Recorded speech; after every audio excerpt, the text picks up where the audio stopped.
Hey everyone, I'm Chelsea Tornetto with At Home Author, and today we're going to talk about one of the first and most important decisions that you'll make on your publishing journey. The decision on whether to pursue traditional publishing or to self-publish. One of the most common questions that I get from new authors is, which one's best, traditional or self-publishing? And that's a trick question because there is no correct answer to that. There is no one right answer. The question you should be asking is, which one is best for you? The answer to that question is complicated and it involves many factors. It has to do with your goals, the resources and time that you have available to you, and what you view as success in publishing. So today I'm going to guide you through a series of questions that will hopefully help you make that decision. As we go through these questions, it'll be really helpful for you to have a piece of paper, something to write with, and make yourself a simple T-chart with self-publishing on one side and traditional on the other. As we answer each question, you can simply think about which answer fits best for you and put a tally mark on that side of the chart. It isn't an easy black and white decision, so in the end, you're going to have some things to analyze and consider, but having a simple tally mark chart in front of you gives you a good starting point. Now, I'm not saying that at the end of this video, you can just look at that tally mark chart and decide, oh, well, this one's best for me, because it's much more complicated than that. But sometimes getting it down in black and white on a piece of paper can help you get started in thinking about which route might be best. Also, while this video is going to focus on children's book authors, a lot of these questions are going to apply to any genre of publishing. Let's get started.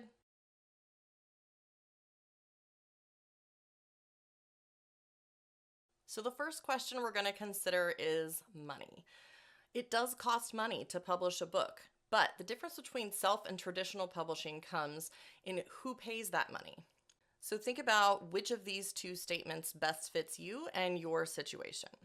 Do you have several $1,000s available to invest in your publishing project?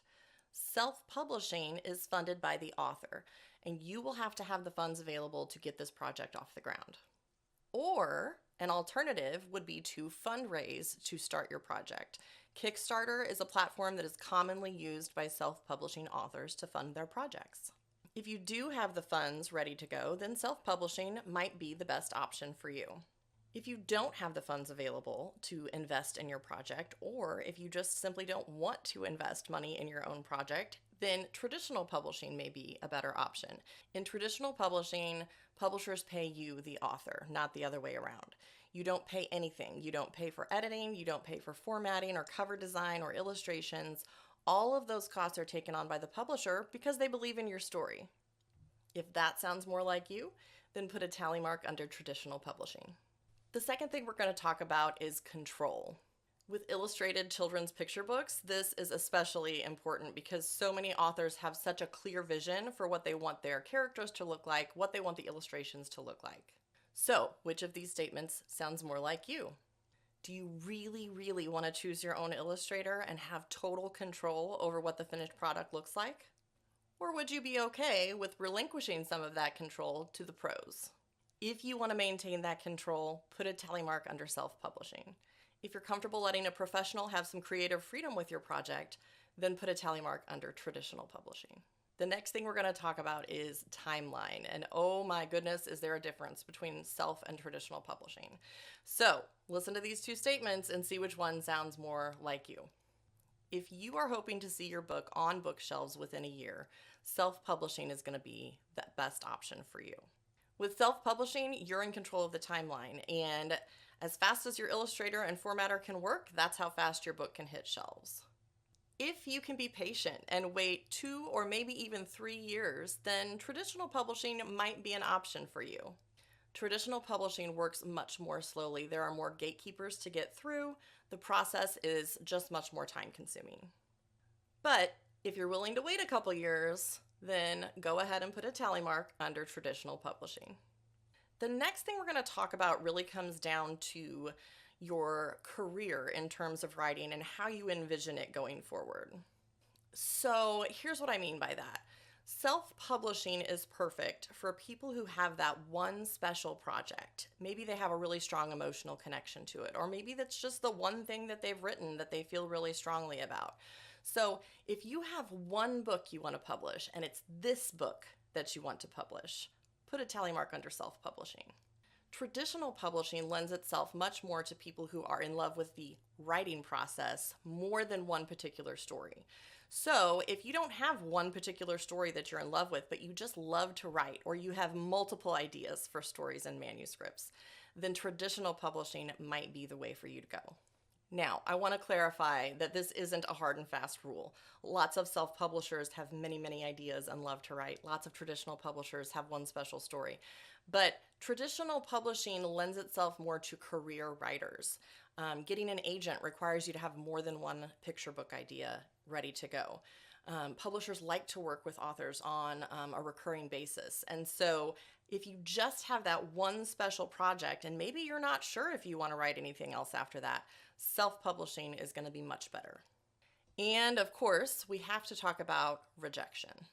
So the next difference between traditional and self-publishing is that if you self-publish, there's no rejection involved. It is your project, you are in charge of getting it to the finish line, and no one is going to tell you no. That's what's so awesome about self-publishing, is that it is open access for anyone.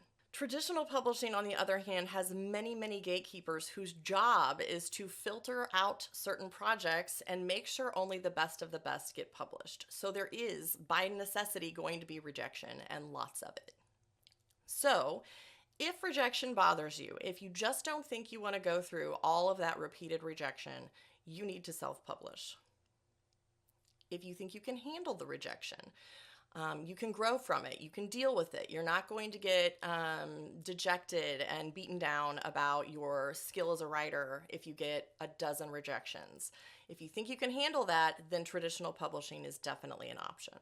And let me be clear, it does not matter who you are or how talented you are as a writer. You are going to get rejections. J.K. Rowling got rejections. Everybody does, okay?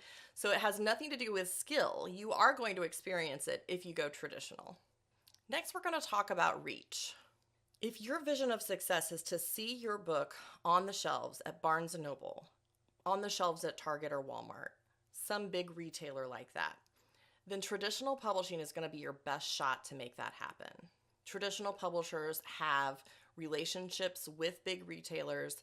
They have distributors who pitch those books to the retailers, and there's just a better chance that your book is going to wind up there. It's not a guarantee, by the way, but a better chance. Self-publishers have a much more difficult time getting their books onto shelves in major retailers, especially on a wide scale. But maybe you don't care about that. Maybe you just want your book out there. You don't care where it's sold as long as it's sold somewhere. Then self-publishing might be a great option for you. You still do have a chance to get your book into major retailers, but you might have to do some of the legwork yourself. And in reality, many self-publishers sell most of their books at in-person events, small shops local to them, school visits, and things like that. So if you don't care where your book is sold, you just want it out there, then put a tally mark under self-publishing.